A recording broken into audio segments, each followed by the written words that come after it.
나는 밀리터리 덕후다. 본격 밀리터리 팟캐스트 밀떡을 시작합니다. 청취자 함께 혈액 밀떡! 바로 안녕하세요, 박찬준입니다. 안녕하세요. 놀러온 남자 정명섭 정작입니다. 예, 안녕하십니까. 월간 플랫폼 홍편입니다. 안녕하세요, 장상호입니다. 네, 이렇게 밀떡이 시작됐습니다.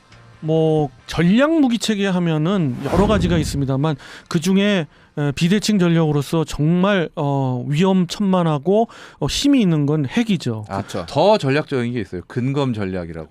네, 열심히 전략하십시오. 자, 어디까지 얘기했는지도 모르 혼미할 정도로 아주 사람을 완전히 들었다 놨다 합니다. 자, 이 그 핵 중에서 핵을 은밀히 운반할 수 있는 그런 플랫폼 하면은 대표적으로 그 잠수함이 있죠. 잠수함. 네. 네. 그것을 핵 추진으로 가고 그 핵탄두가 탑재된 탄도미사일을 싣고 다니는 그런 그 SSBN 그런 부머라고 그러죠. SLBM. 우리가. 예.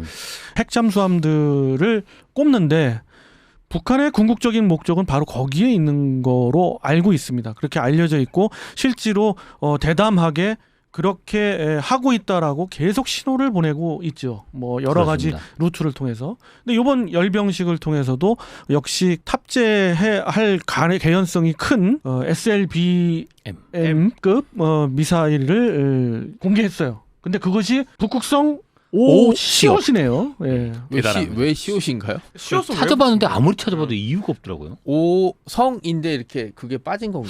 지난번 타다 작년 치다가? 10월 달에 나왔던 건 북극성 4 시옷이었고. 아, 시옷. 네, 이게 뭐 그 역사를 잠깐 말씀드리면 북극성 1부터 나왔죠. 예. 북극성 1 시옷이 2016년에 그래서 알았어요. 예, 북한 열병식 관련 얘기하면서 그 이제 그 잠수함 얘기, 잠수함 발사 미사일에 대한 얘기가 없었는데 우리가 그때 그 북한 열병식에 공개된 북극성 5 시옷형 미사일이 화제가 됐었죠.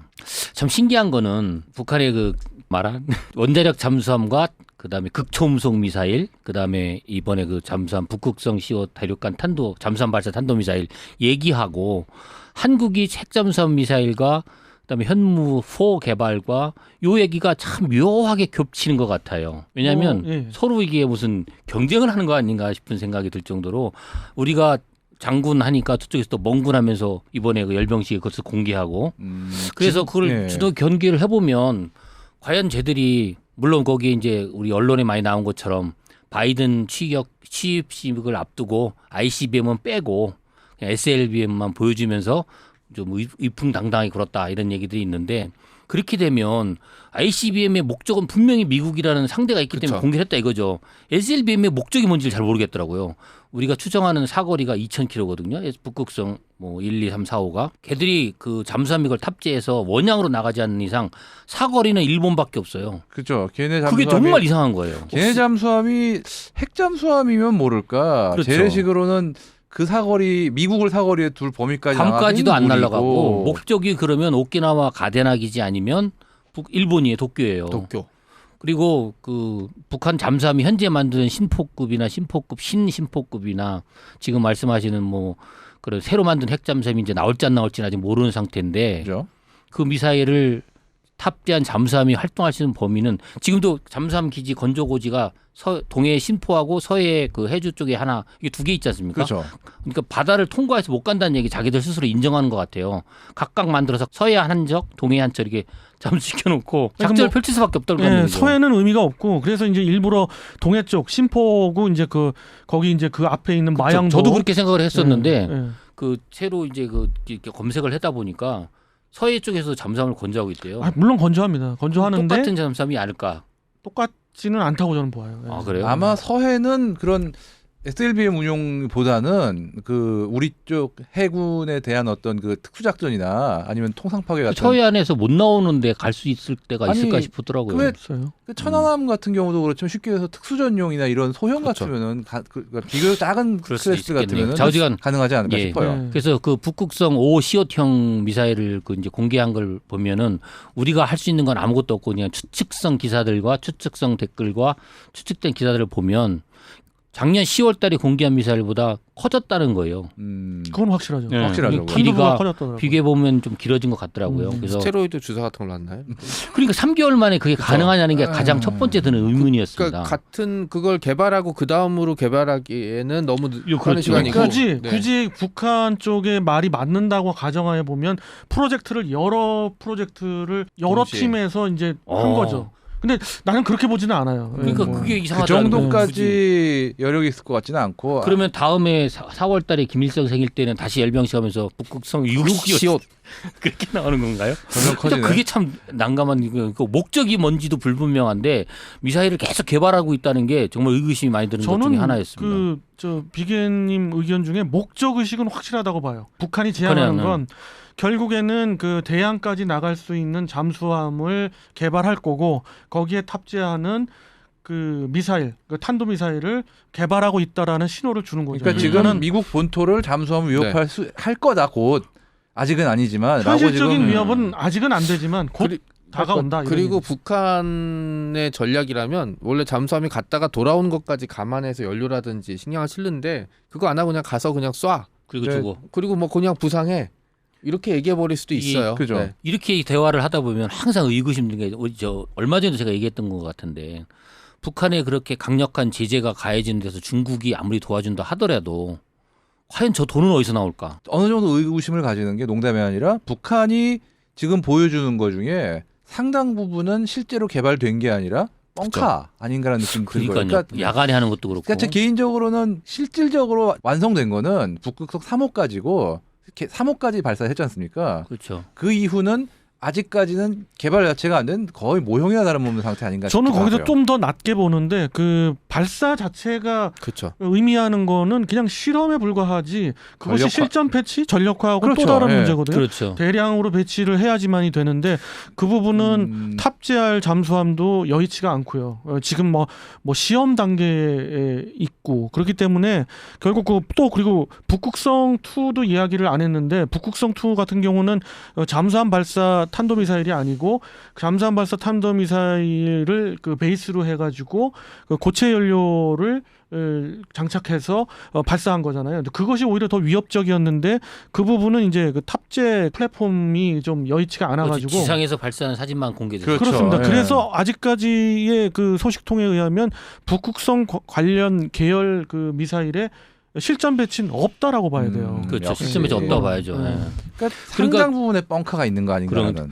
북한의 그런 그 계속 의협적인 그런 자세를 보면서 우리 군은 그래도 나름대로 미사일, 그러니까 다른 부분에 대해서는 제가 굉장히 비판적입니다. 특히 수리온 헬기나 이런 데는 비판적인데 우리 군이 탄도미사일 개발 쪽에서는 저도 굉장히 적극적으로 지지하는 편입니다. 왜냐하면 한국군이 갖고 있는 여러 가지 장비 중에서 우리가 적극적으로 활성화하는 장비는 사실 중국과 관계라든가 이런 걸 봐서라도 독침격인 그 탄도미사일 개발이 제일 중요하거든요. 맞습니다. 그런데 우리 미사일 지침, 뭐 개정 지침, 미국과의 관계라든가 그다음에 무슨 미사일 전략 개발 업체 이런 걸 가입을 한 상태에서도 정말 나름대로 우리는 너무 잘 개발했다고 생각해요.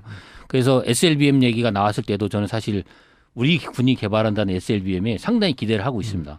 그리고 뭐 얼마 전에 시사에 나온 것처럼 수중 발사가 멀지 않았다 이런 기사까지 나올 정도면 그 미사일이 바탕이 현무 2B가 됐든 2C가 됐든 아니면 우리 잠수함이나 탄도미사일 개발 능력으로 봐서 최근에 만든 현무 4가 됐든 정말 잘하고 있다고 박쳐주고 싶더라고요. 또 공통점이 있어요. 북한과 우리가 우리가 현무가 그 사신도 중에 북쪽을 가리키는 그렇죠. 거거든요. 예.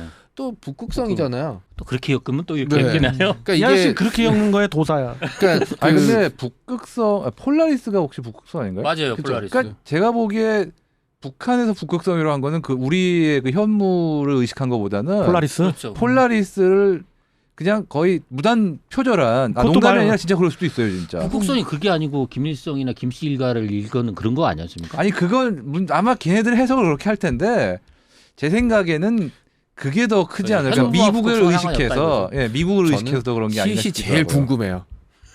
왜 시옷이, 시옷일까? 네. 왜냐면은 뭐 그 개량형 할 때 A, B, C 이렇게 그러면 붙였는데 앞에 그 현무 1, 2, 3에 아니 북극성 1, 2, 5, 2, 5, 3호에는 COC 안 붙었었거든요. 글씨에. 안 붙었어요. 지금 그러니까 그것은 시험 개발장이라는 C자 아닐까요?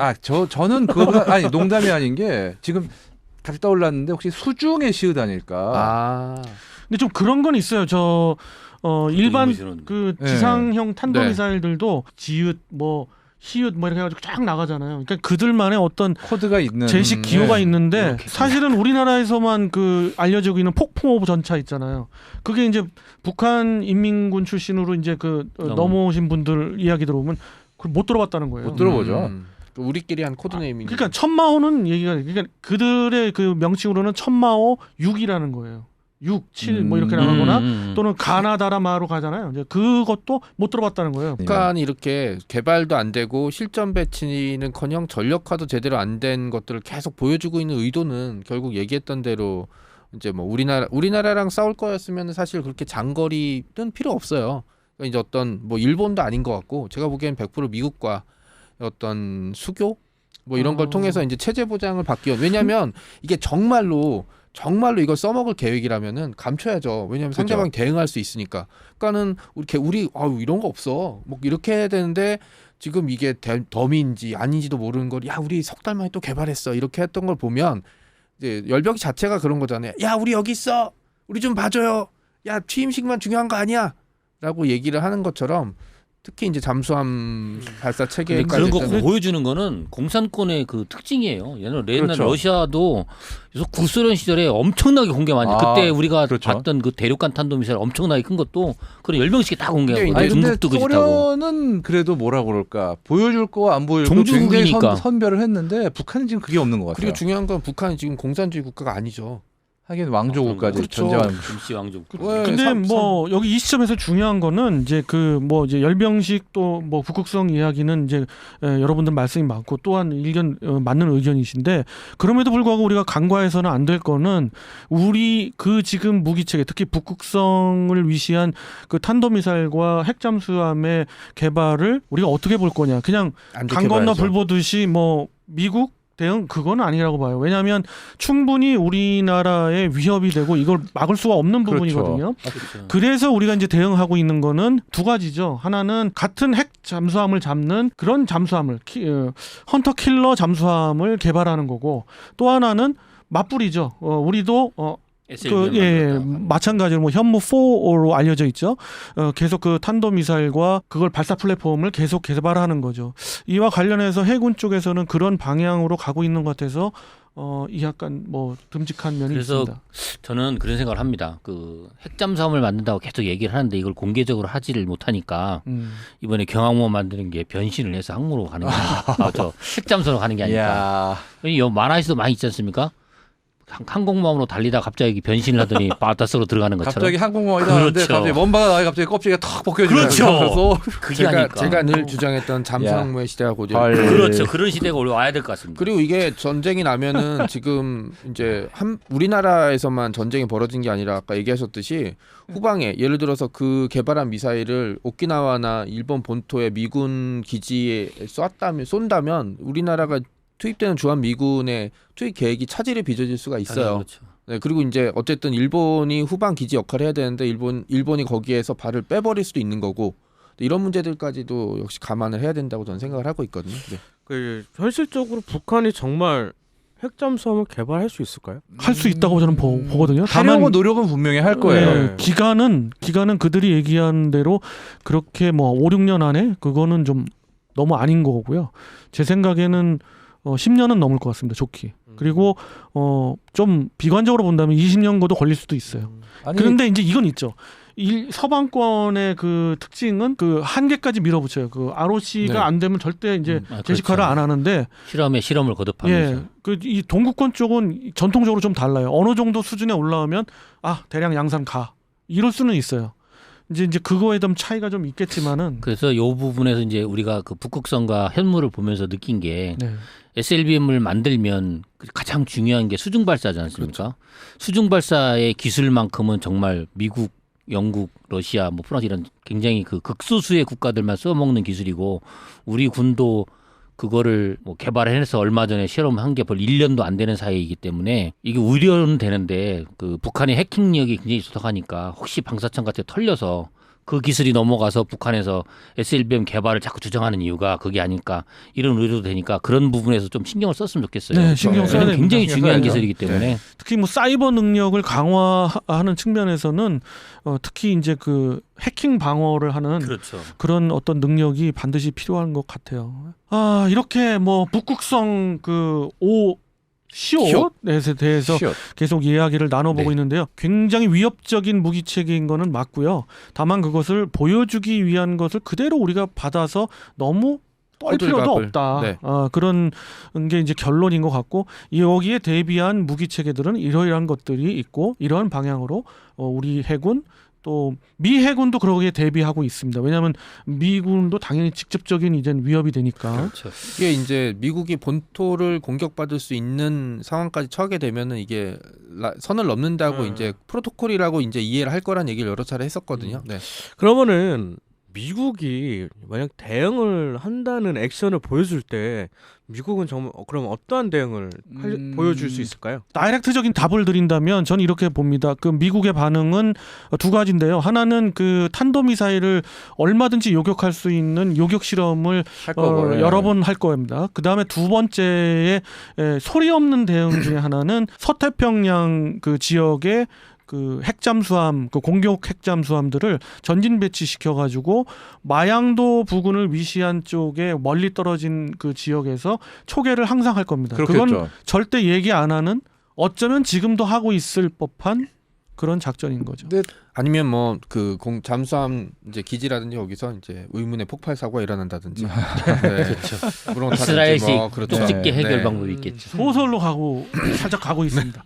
자, 뭐 농담이고요. 네. 자, 이렇게 해서 북극성 그 시옷에 대해서 이야기 나누어 봤습니다. 다음 시간 또 다른 주제를 가지고 여러분들과 찾아뵙도록 하겠습니다.